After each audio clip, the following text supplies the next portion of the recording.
istrinya masih perawan, malam pertama, maka keluar lagi.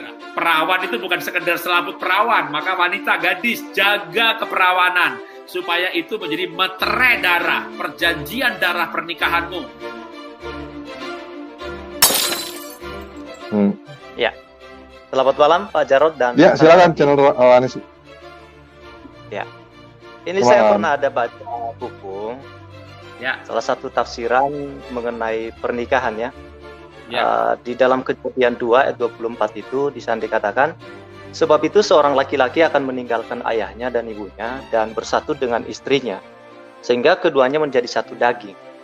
Lalu kata yang dipakai dengan bersatu di situ, menurut buku yang saya baca itu, dia menggunakan kata echad. Dia menggunakan kata echad yang juga dipakai di dalam Ulangan 6 ayat 4. Dengarlah hai Israel, Tuhan itu Allah kita, Tuhan itu Esa. Nah, ini apakah memang ada kaitannya dengan Ulangan 6 ayat 4 itu dengan Kejadian 2 ayat 24, bahwa memang pernikahan itu dalam pengertian sama dengan kata yang dipakai dalam menggambarkan kata echad. Ya, dengarlah hai Israel, Tuhan itu Allah kita, Tuhan itu Esa.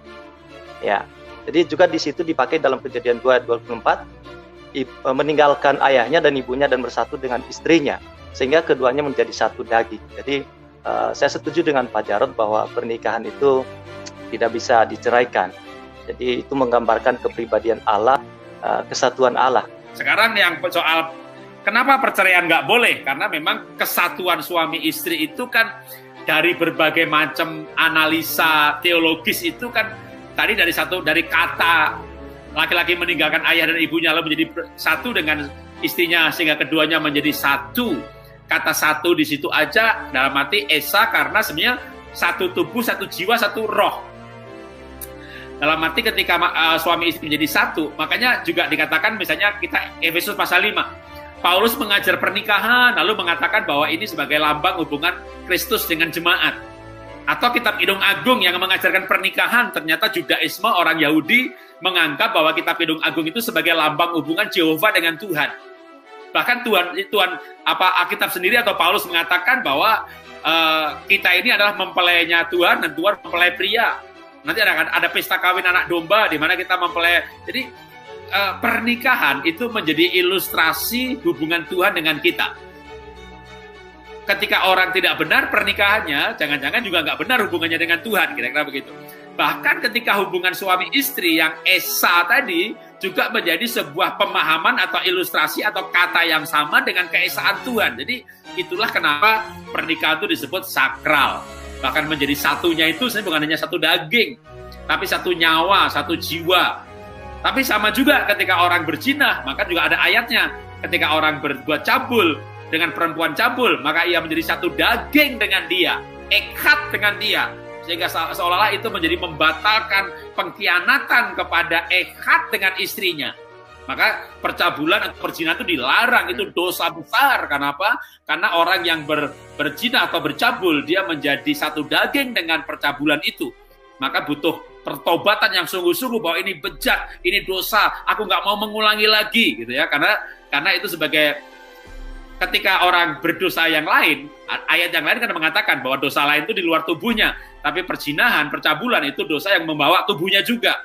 Itu sebenarnya betapa besarnya juga dosa perzinahan, dosa percabulan, karena itu membawa juga tubuhnya masuk di dalam ikut dosanya. Nah, ini sebenarnya memberikan gambaran semakin betapa sakralnya pernikahan. Apalagi nanti kalau ditambah lagi dengan perjanjian darah. Ya, ketika Musa mau dibunuh sama Tuhan, maka Sipora menyelamatkan. Dan muncullah istilah bahwa Sipora ini pengantin darahku. Lalu ketika orang menikah dan istrinya masih perawan, malam pertama, maka keluarlah darah. Darah yang seolah memeteraikan pernikahan itu menjadi perjanjian darah. Perjanjian darah itu perjanjian yang nggak bisa dibatalkan seumur hidup.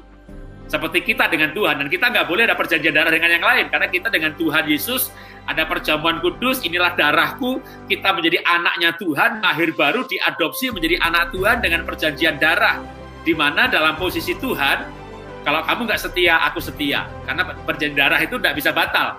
dalam perjanjian darah dan yang di luar Kristen, ya misalnya di suku-suku terabaikan, suku dengan suku mereka perjanjian darah, orang coblos jarinya keluar darah, taruh di anggur, diminum bareng-bareng, wah itu yang mengingkari janji kena kutuk. Jadi perjanjian darah itu perjanjian yang sakral. Makanya kalau ada orang berkata begini, ya darah keluarga lebih kental, jadi misalnya nggak ada mantan adik, nggak ada mantan ibu, maka banyak orang suami misalnya mengutamakan bapak ibu adiknya, karena kalau keluarga itu hubungan darah. Tunggu dulu, keluarga itu hubungan darah, tapi istri itu perjanjian darah. Jadi echad, menjadi satu, yang disatukan oleh perjanjian, yang dimeteraikan. Makanya juga ini sebenarnya kalau ditambahkan lagi, perawan itu bukan sekedar selaput perawan, maka wanita, gadis, jaga keperawanan, supaya itu menjadi meterai darah, perjanjian darah pernikahanmu. Jadi ini semuanya akan nyambung dalam sebuah pelajaran yang sangat teologis, yang ada kerangka besarnya. Kenapa keperawanan harus dijaga sampai hari malam pertama. Besok 2 hari lagi mau menikah, tetap tidak boleh hubungan suami istri. Nanti darahnya tertumpah sebelum diberkati. Jadi setelah diberkati pernikahan, baru ada hubungan suami istri. Dan keluarlah darah perawan yang akan memeteraikan darah, perjanjian darah. Maka saya bilang kepada anak-anak perempuan saya, jaga keperawanan, walaupun kalian generasi milenial. Dunia ini nggak menghargai lagi keperawanan, tapi itu ada artinya di dalam keekatan suami istri, keesaan suami istri, sebuah perjanjian yang bukan hanya janji nikah, tapi juga saya tambahkan lagi sebuah istilah gitu ya, pengantin darah. Wah itu nanti kalau mau dibikin tema tersendiri juga boleh, pengantin darah, perjanjian darah. Tapi kita semua bawa ini dikaitkan di dalam konsep-konsep yang memang ada di dalam keluarga. Tentu ini juga ada dalam konsep berjemaat, ya, bahwa kita dengan Tuhan itu kan kita dengan perjanjian darah, perjamuan kudus, inilah darahku yang dimeteraikan bagi kamu. Nah, demikian juga, apalagi kalau orang menikah, di pernikahannya dibikin perjamuan kudus, janji di hadapan Tuhan. Ini kan janji, kita janji mau ngopi, gitu ya, itu namanya janji. Nikah itu bukan janji loh sebenarnya ya. Saya baru upload di beberapa hari yang lalu namanya janji nikah. Di mana kita belajar namanya janji minum kopi, itu janji.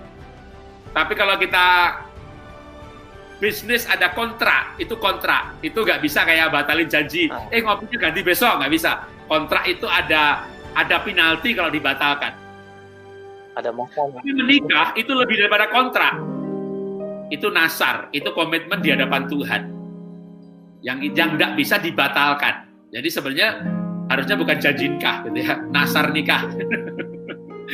Jadi, nah ini kalau kita makin memahami hal-hal begini, maka sebenarnya cerai itu tidak, ya. Maka pemahaman itu perlu dibangun karena pemahaman ini akan berdampak pada perilaku. Maka kita bangun bahwa pernikahan itu sakral, pernikahan itu esa, pernikahan itu satu, satunya itu melebihi dari hubungan orang tua anak. Maka dalam keluarga itu nomor satu pasangan. Walaupun ada kata memang nggak ada mantan adik karena hubungannya darah. Tapi tunggu dulu, menikah itu menjadi satu daging, satu darah, perjanjian darah. Nah ini pemahaman ini saya yakin akan membuat pernikahan pada komitmen yang lebih kuat. Sehingga tidak ada yang artinya sekalian diizinkan bercerai pun, tapi saya nggak akan mengambil opsi itu.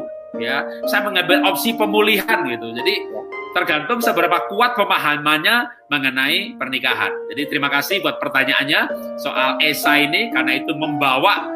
Jadi sering dari pertanyaan itu, ingat, wah ini perlu disampaikan. Betul sekali, ya. Itulah kesatuan antara suami istri, seperti Tuhan yang tidak terpisahkan, ya, bahwa Tuhan adalah esa. Tuhan memberkati.